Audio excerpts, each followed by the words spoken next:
This is the Weekly Writ for March 1st, 2023. Yesterday, I joined the Big Story podcast to discuss the ongoing federal riding redistribution process. I'm hoping to get back to my series of analyses on the proposed changes as soon as possible, but I've been under the weather for the last week, so my energy reserves have been low. I had been hoping to get something up this past Monday, but my frail human form had other plans. You can catch up on where things stand in that series. I'll try to get the next installment up in the next week or two. But the Weekly Writ takes no sick days, so let's get right into what's on deck in this week's installment. News from 2 provincial leadership races and a new vacancy in British Columbia. A couple of federal polls suggest not much has changed since 2021, and that means the Liberals would probably be re-elected with another minority government if the election were held today. We're back to Calgary in our riding profile in what's a big week in Alberta politics. We go back to 19th century Ontario in the Every Election Project. Let's get right to it. In the news, Mitzie Hunter out of OLP race. Mitzie Hunter, the Liberal MPP for the Toronto riding of Scarborough-Guildwood, announced this week that she would not be running for the leadership of the Ontario Liberal Party. Along with caucus mate Ted Hsu and Liberal MPs Nathaniel Erskine-Smith and Yasser Naqvi, Hunter had been considered one of the likely contestants in the race. Instead, Hunter is mulling a bid for the mayor's office in Toronto. That election will be held on June 26, and nominations will open in early April. Hunter has been the MPP for Scarborough-Guildwood since winning a 2013 by-election, and she was re-elected in 2014, 2018, and 2022, making her one of the rare Ontario Liberals to have survived the cull of the last 2 provincial elections. She ran for the leadership of the party in 2020, finishing 4th with 6% of the vote. One of the reasons she says she made this announcement before the Liberal convention this coming weekend is that she will be defending the proposal to change the party's leadership rules from a delegated system to a weighted one-member, one-vote system, and she didn't want to give the impression that her advocacy was self-interested. Hunter won Scarborough-Guildwood by a margin of 14 percentage points last year, but only managed to survive in 2018 by a margin of 74 votes. So if she does resign to run for the mayor's office, the Ontario Liberals can't take this seat for granted. But it could provide a winnable riding for Naqvi or Erskine-Smith should 1, they win the Ontario Liberal leadership contest, and 2, the by-election is held late enough to allow them to run in it.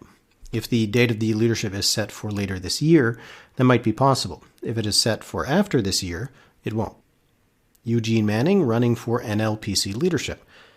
A third candidate has put his name forward for the leadership of the Newfoundland and Labrador Progressive Conservative Party. That name is Eugene Manning, a former president of the party. He joins PCMHA's Tony Wakeham and Lloyd Parrott as declared candidates in the contest to fill the vacancy left by Ches Crosby after his resignation in 2021. Manning's campaign slogan is "Time to Lead" and "Leader for a Change," suggesting in his campaign launch video that, quote, "It's time to move past complaining about what is being done wrong and start showing what we should do right." Not hard to see in this rebuke of the kind of opposition the PCs have been conducting since they were defeated in 2015. Without a seat in the House of Assembly, with his 2 opponents being sitting caucus members and the previous leader being a scion of the Crosby political family, Manning seems to be trying to position himself as the change option on the ballot. But it is Newfoundland and Labrador after all. Family ties run pretty deep. Fabian Manning, Eugene's uncle, is a former PCMHA and Conservative MP and current Conservative senator. The next leader of the party will be named in October. BC NDP MLA resigns. Melanie Mark, the BC NDP MLA for the riding of Vancouver-Mount Pleasant, announced last week that she was resigning her seat. Her resignation came with a scathing indictment of partisan politics and the personal toll it takes. Mark was the first First Nations person to serve as an MLA and in cabinet in British Columbia. She was elected in a 2016 by-election and was re-elected in 2017 and 2020. The riding of Vancouver-Mount Pleasant, which includes the troubled downtown east side area of Vancouver, is a safe NDP seat that the party has held, either in its current form or in previous iterations, since 1972. It was one of 2 ridings the NDP managed to hold in their disastrous 2001 campaign. Mike Harcourt, a former leader and premier, represented this area in the 1980s and 1990s. Mark and the New Democrats won Vancouver-Mount Pleasant with 67% of the vote in 2020, beating the BC Green candidate by a gaping margin of 47 points. The NDP has never failed to take more than 60% of ballots cast in every election since 2005. A by-election will have to be called in the next 6 months to fill the vacancy left by Mark, and the result will be a certain NDP victory. This week's polls: status quo in Leger and Ipsos polls. 2 federal surveys published over the last week aren't particularly flashy, showing the Conservatives either narrowly ahead of the Liberals or the two parties tied, with a kind of regional breakdown that isn't particularly good for the Conservatives. Leger puts the Conservatives at 35%, the Liberals at 32%, and the New Democrats at 18%. The Bloc, 7%, Greens, 4%, and PPC, 2%, follow. Ipsos Global News puts both the Conservatives and Liberals at 33%, and the New Democrats at 18%. The Bloc 7%, Greens 4%, and PPC 3% follow. So these polls are nearly identical. The main regional difference is in British Columbia, where Leger has the Conservatives at 41% and 13 points up on the NDP, and the Liberals in third, while Ipsos shows a 2-point lead for the Conservatives over the Liberals, with the NDP further back. In Ontario, Leger has the Conservatives up by just 2 points, and Ipsos has the Liberals ahead by 3. That suggests something closer to a tie, which would almost certainly produce a Liberal seat plurality due to their numbers in Quebec. Last week, Abacus had some bad results for the Liberals and good numbers for the Bloc Québécois in that province. But these 2 polls show strong results for the Liberals at 35% to 37%, with the Bloc at 30% in both polls. That would point to seat gains for the Liberals in Quebec rather than losses. Strong Conservative leads in Alberta and the Prairies and a big Liberal edge in Atlantic Canada round out these results, which would likely produce a House of Commons much like the one that currently exists if these numbers were reproduced at the ballot box. I don't think there are broad, sweeping conclusions that we should draw from these numbers. We continue to see polls that show either a tie, a modest Conservative lead, or a big Conservative lead.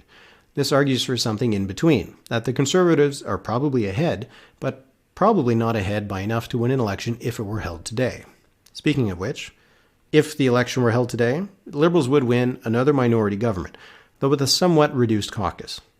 But with better prospects in Ontario and Quebec than last week, their margin over the Conservatives has widened a little.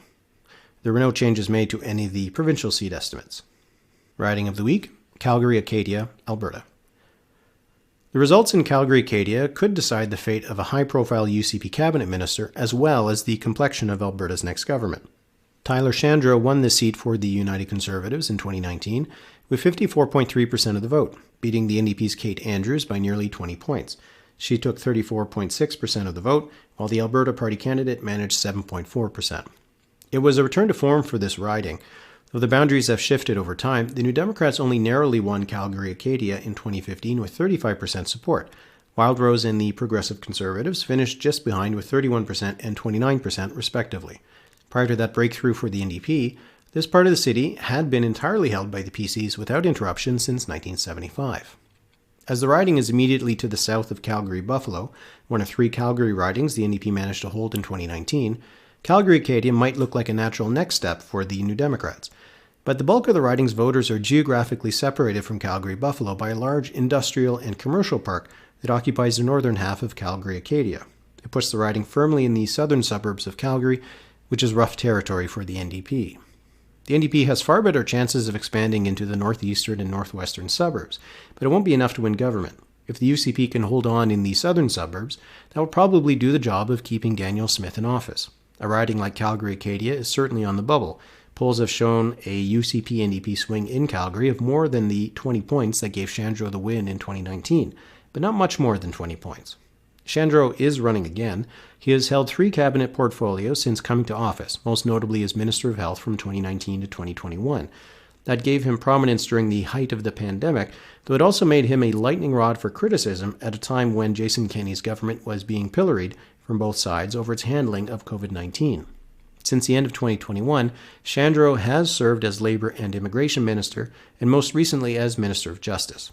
In addition to his performance during the pandemic, Shandro has attracted other controversies. Perhaps the strangest story surrounds a few incidents of angry confrontations with his constituents that have led him to being called before the Law Society of Alberta as it looks into his conduct.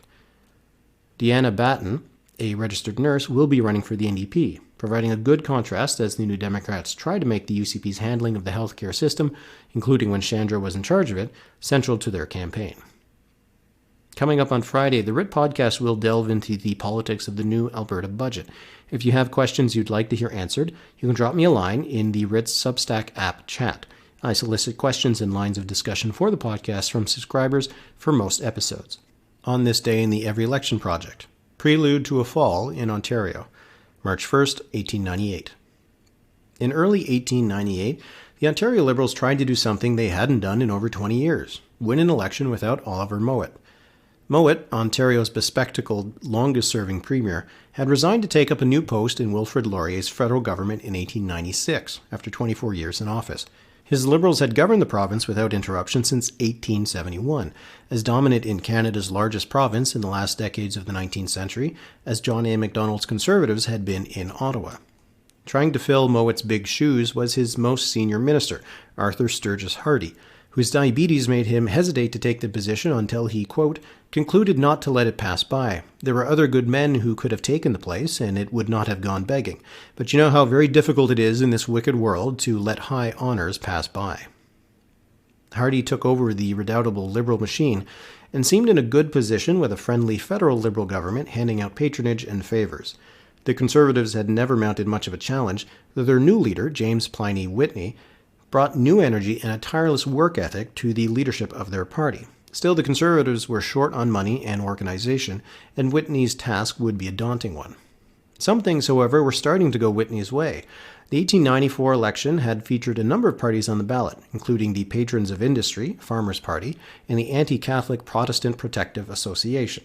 The Conservatives' own hostility to Catholics, particularly in terms of separate education rights, had limited their appeal among this important electorate, and the presence of the PPA further reduced their base. The Patrons also cut into some of the Conservative support. But by 1898, the PPA was no longer a force, and the Patrons had largely been subsumed into the Liberal Party. Whitney also wanted to put behind him and his party its anti-Catholic past. He had sent signals in that direction during the 1896 federal election when he kept his party out of the divisive Manitoba schools question. At a fraught nomination battle in the riding of Toronto South ahead of the provincial vote, he successfully backed a prominent Catholic candidate, much to the consternation of the old school within the party. Hardy, meanwhile, was not getting the kind of support he had expected from the Laurier government to grease the palms of Catholics in Ontario, and he hesitated to name an important Catholic Liberal politician to high office in his government. Together, this weakened the Liberal support among this key voter base that they had been able to count on in election after election at a time when the Conservatives had ruled themselves out as an option for Catholics. The narrowing of the contest to a two-horse race between the Liberals and the Conservatives resulted in a far tighter outcome than the confident Liberals expected. Hardy and the Liberals held on to 51 seats, down 8 from the combined totals of Liberals and patron PPA-affiliated Liberals in 1894. The Liberals roughly matched the Conservatives in the popular vote, but that represented a big increase for the Conservatives as much of the PPA, as well as some of the patron vote, went their way. The Conservatives, who seemed destined to opposition for eternity, had made serious inroads under Whitney. It was only the Liberal stronghold of southwestern Ontario that saved the party from defeat. As was the style at the time, both sides accused the other of underhanded tactics. According to G.M. Grant, principal of Queen's University, quote, on polling day in cities like Kingston, Toronto, London, and Hamilton, a seedy-looking lot loafed around the booths, and it was evident to the most careless observer that they were waiting to get their $2 apiece before entering. Hundreds got what they waited for. Both sides bought. As was also usually the case, the results in dozens of individual ridings were challenged in the courts, but Hardy's government survived. Not the premier, though. His health made it impossible for him to continue, and he resigned in 1899. He died 2 years later. His successor, George William Ross, would win one more election for the Liberals, barely, before Whitney stormed into office in 1905, ending one of the longest political dynasties in Canada's history. And that's the Weekly Writ for March 1st, 2023.